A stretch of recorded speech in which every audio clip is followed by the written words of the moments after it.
Welcome to the space S D sir.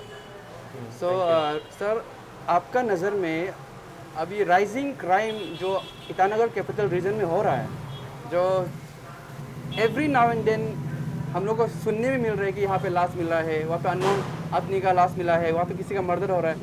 आपको ये law and order को लेके आपका क्या ओपिनियन है? से सबसे पहले तो मैं ये कहना चाहता हूँ योकम लापंग का नाला में, इसका बाद में चिंपू पे भी मिला।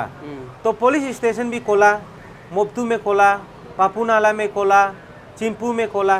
तो जैसे जैसे पुलिस स्टेशन खोल रहा है ऐसे ही क्राइम रेट भी बढ़ रहा है। इसका मतलब पुलिस स्टेशन खोल रहा है कि क्राइम रेट को बढ़ाने के लिए खोला है ना घटाने के लिए खोला है। तो मेरा कहने का तात्पर्य ये है कि instead of creating so many police station, you should keep your focus on the existing police station कि वहाँ पे मेन पावर आप भर्ती करना चाहिए। आपको वहाँ पे जैसे कि अभी ईटानगर थाना में कितना आयो है, 3-4 तो आयो है, वो क्या लाखों लोगों को डील कर पाएगा क्या? इसलिए वहाँ पे ज़्यादा से ज़्यादा मेन पावर रिक्रूटमेंट करना चाहिए और पोस्टिंग करना चाहिए। अभी जैसे कि वोमेन पीएस बेस्ट एग्जाम्पल है। एंटायर पवनपारे में वोमेन पीएस यही है। तो एंटायर पवनपारे का जितना यहाँ में offence relating to women and offence again women, ये जो है ये वोमेन पीएस देखता है। वो सगाली मिंग्यो से लेकर वो बालीजन से लेकर पूरा निर्जुली बांदर देवा का यही देखता है वोमेन पीएस। क्या आप 2-3 तो वोमेन जो लेडी इंस्पेक्टर रखेगा, सबको ध्यान दो बोलने से, तो वो तो गलत है ना। आपको कम से कम यहाँ में 15-20 तो होना चाहिए ताकि देख सकने के लिए, है कि नहीं? तो हम ये बोलता है कि देखो, लॉ एंड ऑर्डर को मिटिगेट करने के लिए पुलिस स्टेशन का नंबर बढ़ाने से नहीं होगा, मेन पावर बढ़ाना चाहिए। वेल इक्विप वाला ऑफिसर रहना चाहिए, है कि नहीं? वेल ट्रेन वाला नहीं करता है, हम जंगल पे डिपेंड करता है कि नहीं? तो पक्के टाइगर रिजर्व तो एकदम फुली प्रोटेक्टेड है कि नहीं? वहाँ का कम्युनिटी का वजह से, वहाँ का इंडिजिनस लोगों का वजह से, और कुछ हमारा इंटरनेशनल ऑर्गेनाइजेशन का वजह से हमारा स्टेट का तो कंट्रीब्यूशन नील है, कोई बचाने का सोचता ही नहीं। जैसे कि जीता जागता सबूत हम बताएगा, हम हमेशा बोलता है कि the legal status of Itanagar city is wild life sanctuary. ये पूरा का पूरा सिटी वाइल्ड लाइफ सेंचुरी में आता है। इसको बचाने का प्रयास तो कोई बात करता नहीं है। और हमारा जो पास में है उसी का एडजॉइन एरिया में दुर्पंग रिजर्व फॉरेस्ट है, जो चिंपू ब्रिज राइट बैंक से लेकर पिछुला पूरा बंदर देवा खरसंगसा आता है, होलुंगी तक आता है। वहाँ पे अभी ह्यूमन सेटलमेंट हो गया। हम हमेशा ये बोलता है कि ह्यूमन सेटलमेंट भी ज़रूरी है। और क्योंकि ह्यूमन सेटलमेंट इसलिए पहले से हो के आया, तो अभी पॉपुलेशन ग्रोथ हो रहा है। वो ऑब्वियस चीज़ है। वो जैसे जैसे साल बढ़ेगा ऐसे ऐसे नंबर्स ऑफ पॉपुलेशन भी बढ़ते रहेगा।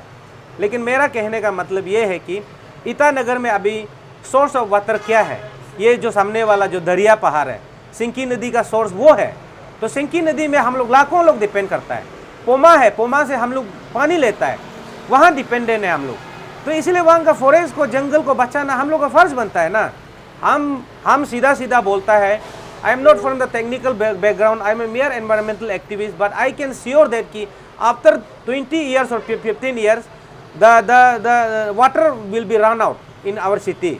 उस समय में हमको याद करेगा कि नहीं, वो एक लड़का बोला था, है कि नहीं? हम सोचता है कि जितना भी सरकार का संस्था है, हमारा संस्था है, वो environmental preservation, water preservation, water conservation में ध्यान देना शुरू करना चाहिए, ताकि ईटानगर में कल को वाटर की कमी ना हो, पीने का पानी का कमी ना हो। पीने का पानी जिस दिन कमी होगा, हाउ इट रिलेट एनवायरमेंटल जो ये डिग्रेडेशन है, how it relate to law and order, हम बता देगा। जैसे कि आपका पानी सूख जाएगा कोई भी सिटी में, तो वहाँ में अनरेस्ट होगा, केओस होगा, कन्फ्यूजन होगा लोगों का बीच में। मैंने एक केओस कन्फ्यूजन पैदा होने लगेगा, क्योंकि पानी का पीने का पानी नहीं है ना। और अब जब गर्मी होता है आपको कितना इरिटेशन होता है। उसी प्रकार यहाँ का वेदर चेंज होगा, क्लाइमेटिक कंडीशन चेंज होने लगेगा, तो ऑटोमेटिकली वो ह्यूमन फिजिकली इफेक्ट होता है ना। तो उसी प्रकार से होगा। इसलिए हम सोचता है कि गवर्नमेंट को पके टाइगर रिजर्व में तो आपने गया जहाँ में वेरी वेल प्रोटेक्टेड है, लेकिन अब ईटानगर वाइल्ड लाइफ सेंचुरी और दुर्पंग रिजर्व फॉरेस्ट का भी कोई पॉलिसी बनाने से ठीक है कि नहीं? ये मेरा पहले से डिमांड है कि जो बच्चा कुचा जगह है उसको डिमार्केट किया जाए, और जो ह्यूमन इंक्रोच हो गया उसको डी नोटिफाई करने का प्रयास करना चाहिए। अब national state wild life board का चेयरमैन मुख्यमंत्री, हमारा मुख्यमंत्री खुद है, नेशनल वाइल्ड लाइफ बोर्ड का चेयरमैन हमारा प्रधानमंत्री है, हम लोग स्टेट वाइल्ड लाइफ बोर्ड में प्लेस करके हम लोग इसको डी रिजर्वेशन कर देना चाहिए, है कि नहीं। लोगों को बैठने देना है, लेकिन लोग भी ये समझना है कि कुछ पोर्शन बचना चाहिए, क्योंकि वहाँ में सोर्स है, वाटर का सोर्स है और हमारा वहाँ से फ्रेश ऑक्सीजन मिलेगा। सब चीज़ को ख़त्म करने से तो फिर हम जिएगा कहाँ। So lastly I would like to convey message through you कि यहाँ का लोगों को भी मैं बोलना चाहता हूँ कि बार बार हम बोलना चाहता है कि हम पे जंगल डिपेंड नहीं है, हम जंगल पे डिपेंडेंट है। इसलिए हम ये मकसद का साथ, ये आइडियोलॉजी का साथ चलना चाहिए। जिस दिन जंगल ख़त्म होगा उसमें ह्यूमन लाइफ है वो भी एक्सटिंक्ट हो जाएगा, है कि नहीं।